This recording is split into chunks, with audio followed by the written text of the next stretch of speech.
Hello বন্ধুরা, আজকে আমার দুপুরের মেনু হচ্ছে এই যে আম ডাল রান্না করতেছি।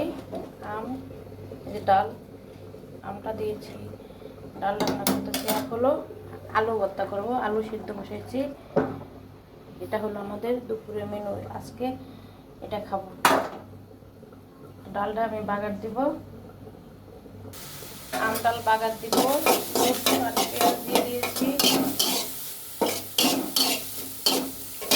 আম ডালের ভিতরে রাঁধুনি দিয়ে দিচ্ছি, একটা শুকনো মরিচ দিয়ে দিলাম, রসুন বেশি করে দিয়েছি। এখন বাগার দেব।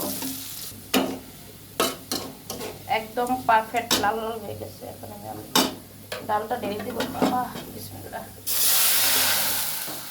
একটু ঢেকে রাখি সব মশলা চলে যাবে। আল্লাহ হাফেজ।